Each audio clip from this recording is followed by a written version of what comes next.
कैलाश पर भवन का निर्माण करवाना चाहती।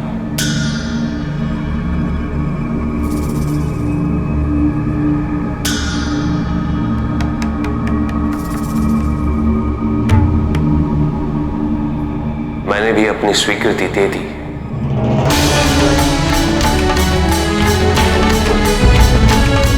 अब हमारा अपना भवन बनेगा पिताजी। हाँ पुत्र, हम सबके लिए। कैलाश पर भवन का निर्माण? किंतु ऐसा तो कैलाश पर पहले कभी नहीं हुआ था। इसीलिए तो अब हो रहा है नंदी। तुम देखना, एक बार हम कैलाश पर भवन निर्माण कर दें, उसके पश्चात तुम सब उसमें कितने आनंद से रहोगे।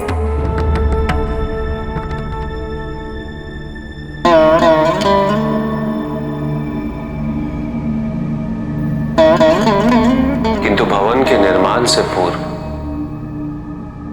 तुम सब ये तो बताओ कि तुम्हें भवन कैसा चाहिए।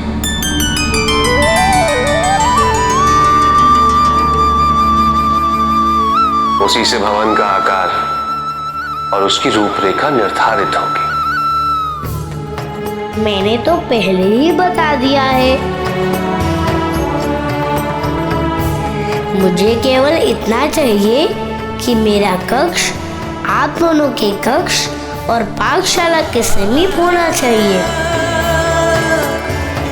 मुझे एक गगनचुंबी गोपुर चाहिए जहां से मैं समस्त संसार पर अपनी दृष्टि रख सकूं, और एक ऐसा खंड जो केवल मेरे युद्ध अभ्यास हेतु आरक्षित हो। हमें केवल एक कोरा चाहिए जहां हम शांति से बैठकर ध्यान लगा सकें।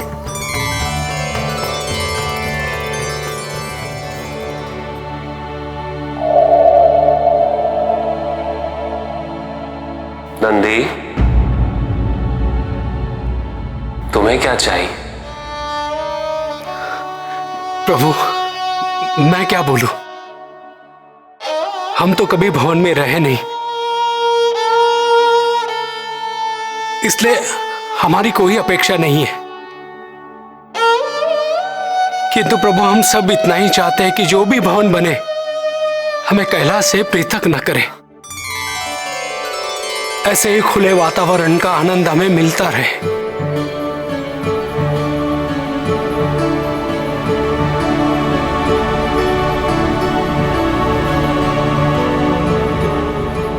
तुम्हारी क्या अपेक्षा है पार्वती?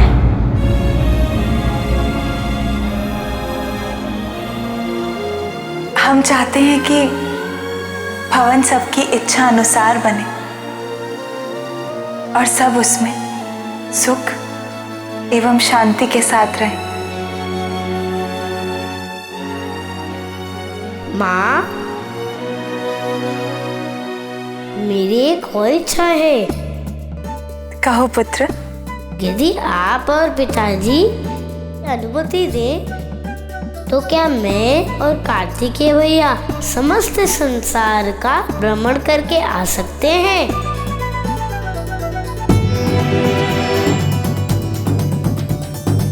ताकि हम देख सके कि संसार में सबसे सुंदर, सबसे आदर्श भवन कौन सा है। उससे प्रेरित होके हम अपने भवन का निर्माण कर सकेंगे, उससे भी अधिक सुंदर बनाएंगे। सबसे सुंदर होगा हमारा भवन।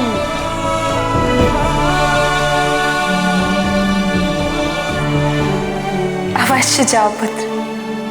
आप चलेंगे ना भैया? अवश्य गणेश।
माँ जी के पास आने से भी कोई लाभ नहीं हुआ। चलिए। क्या बात है?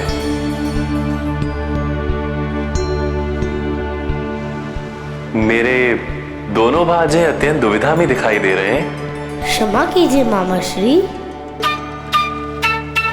परंतु यहाँ आके हमारी समस्या का हल नहीं निकला,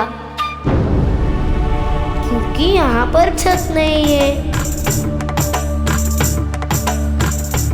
हमें आज्ञा दीजिए, पूरा वृक्ष भ्रमण करना है सर्वश्रेष्ठ भवन की खोज में। प्रणाम।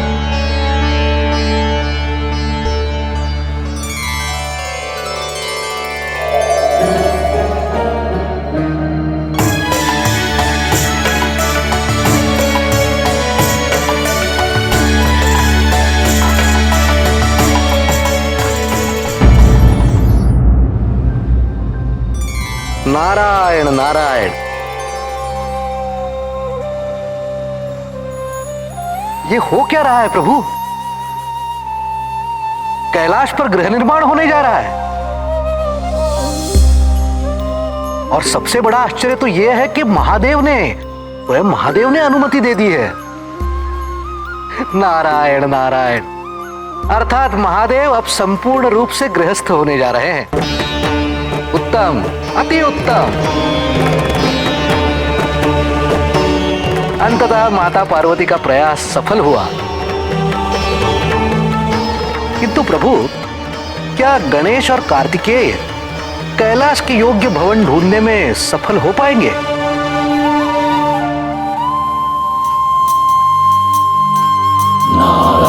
नारायण तो कोई टिप्पणी ही नहीं कर रहे हैं।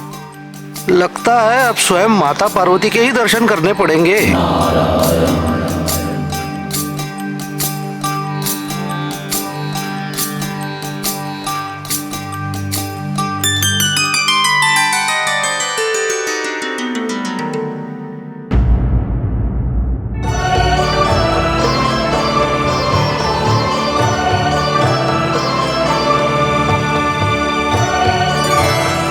नारायण नारायण। प्रणाम माते। मैंने सोचा माते कि आपके मुख पर प्रसन्नता के भाव देखा हूं। अब तो आपका अपना भवन तैयार होने जा रहा है। हाँ देवर्षि, अति शीघ्र। और आप बहुत अच्छे समय पर आए हैं। भोजन बस तैयार होने वाला, ग्रहण करके जाइएगा। आपका आदेश मैं कैसे टाल सकता हूं?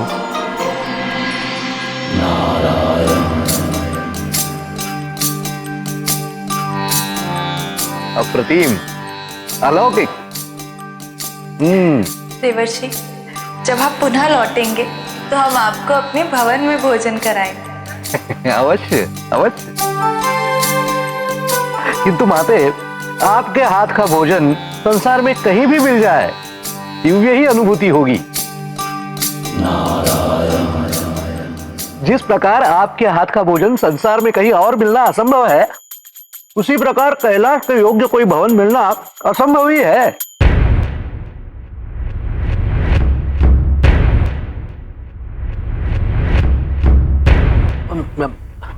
अर्थात मेरे कहने का अर्थ यह है कि कार्तिकेय और गणेश ने नारायण के निवास स्थान भी कैलाश के योग्य नहीं पाए, तो कोई और भवन मिलना।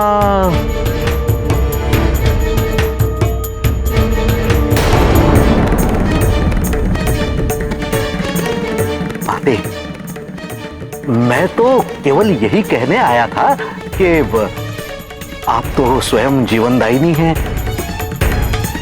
स्वयं साक्षात शक्ति हैं। आप तो अपना भवन स्वयं बना सकती हैं।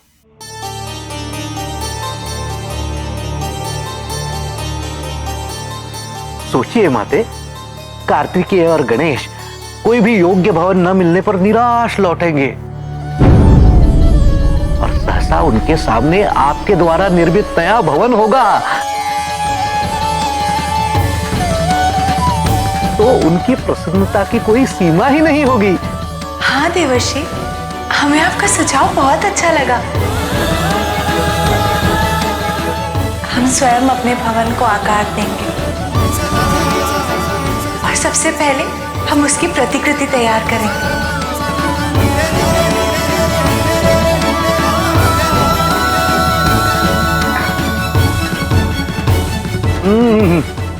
अप्रतिम।